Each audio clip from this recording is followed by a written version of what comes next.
Pinaka-highlights ito mga kabarya, ang pinakataas ang halaga. Itong banknote na nagkahalaga ng lagpas 1 million. At yung pangalawa natin ay nagkahalaga siya ng 900,000 pesos. At ang pangatlo is itong 78,000. So sa halagang itong mga kabarya ay nakakalulay talaga ang kanyang halaga. Hindi mo akalain na banknote ng Pilipinas ay aabot sa halagang 1,138,900. At kung anong banknote ito ay panoorin lamang ang video hanggang sa dulo para malaman mo ang buong detalye.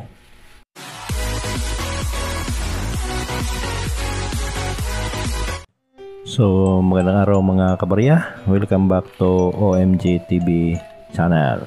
Okay, so magandang araw sa ating mga subscriber, sa ating mga followers sa Facebook. Magandang araw din sa inyong lahat at sana ay nasa mabuti tayong kalagayan. Okay, so ang i-share ko sa inyo mga kabarya ay itong mga banknote. So i-update natin itong mga banknote ng Pilipinas mula sa pinakaluma hanggang sa pinakabago. So meron tayong banknote dito mga kabarya na nagkahalaga ng 1,138,900 pesos. So sa halagang ito mga kabarya ay nakakalulay talaga ang kanyang halaga. Hindi mo akalain na banknote ng Pilipinas ay aabot sa halagang 1,138,900. So ayan na. At bago natin simulan, kung bago ka pa sa channel ko, huwag kalimutan ang OMG TV channel, mag-subscribe, mag-like, share, then comment sa baba ng ating video para lagi kayong ma-notify kung tayo ay mayroong bagong na-upload. Okay, so itong mga banknote na pag-uusapan natin mga kabarya ay napakarami. So ilang banknote lamang itong makikita nyo dito sa video para hindi naman masyado mataas yung ating video. Okay, so ito nga ay unahin ko yung banknote na mga old na banknote. So ang una dito ay napakataas na rin ng kanyang presyo. So ito ay 1920 banknote of the Philippines Island, 50 pesos.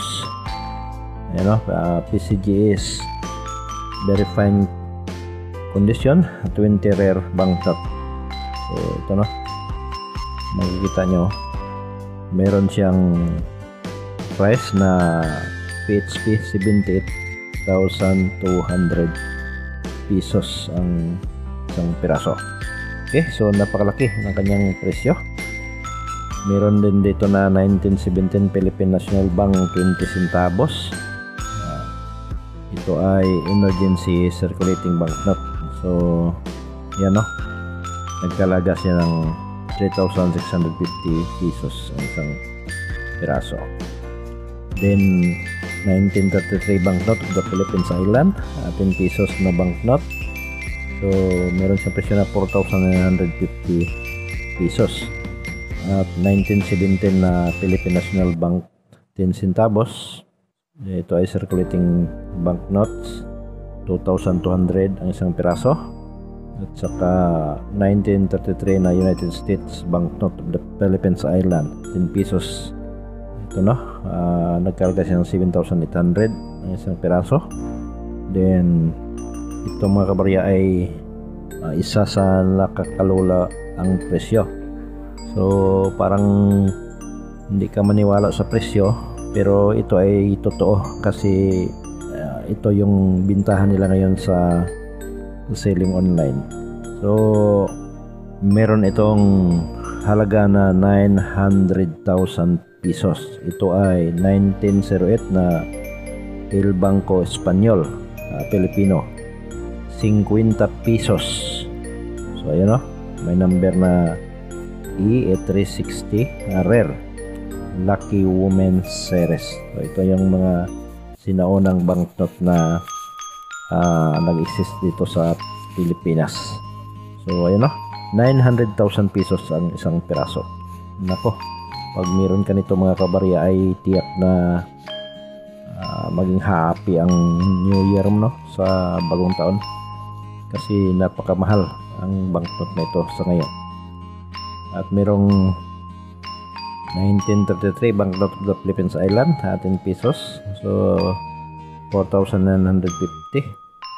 So pareho lang rin kanina no, yung isa nating banknote, magkapareho sila ng halaga.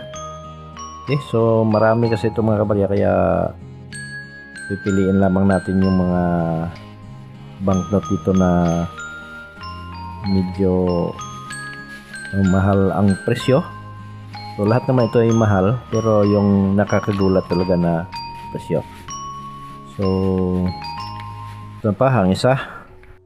Ito ay yung Bank of the Philippines Island, 5 pesos sa 1912 series. May serial number na B723153 for design. So ayan o, nakalagay dito is 24,750 pesos ang kanyang price. Napakamahal, sobrang mahal talaga. Ito pa, US Philippines 500 pesos na Treasury Certificate Victory sa time ni Osmeña at saka ni Guevara. So nagkahalaga ito ng 65,000 pesos ang isang piraso. So ayan no, napakamahal talaga mga kabarya ang mga banknote na ito. Napakaswerte talaga nung mga nakahawak nito sa ngayon, kasi sa sobrang taas na yung presyuhan.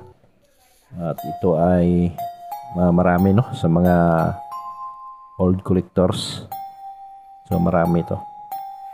Okay, meron pa ditong 1912 Philippine Island 10 pesos na silver banknote, PCGS, very good condition, 10 National Bank scars. Nagkalaga siya ng 42,500 ang isang piraso.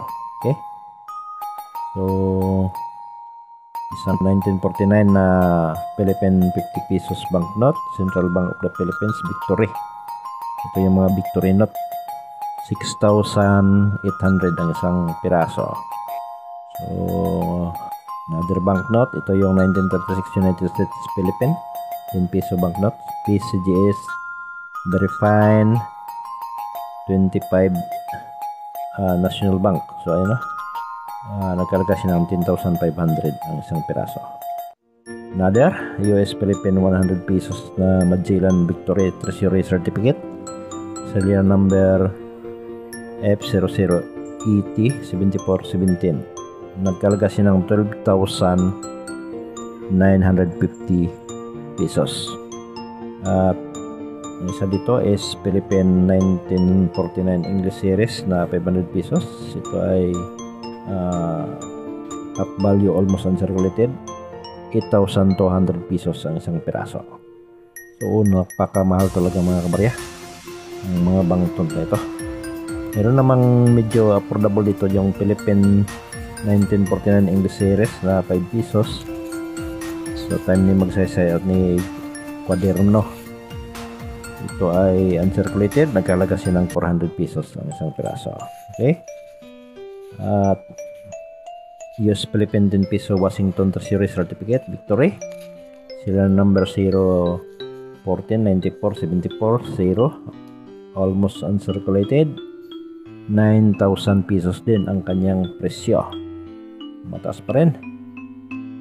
At itong banknote na 1936 US Filipino 20 pesos Mayon Volcano Treasury Certificate. So ayan ang kanyang serial number na. Then nagkarga siya ng 12,200 ang isang piraso. Okay, so yung Philippine banknote natin na error, tulad nitong nasa video, makita nyo 50 pesos na IBL double accordion, yan no, merong double accordion siya ang kanyang error. So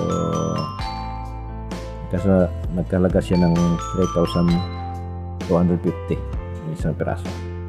Okay, then meron namang 2 pesos dito na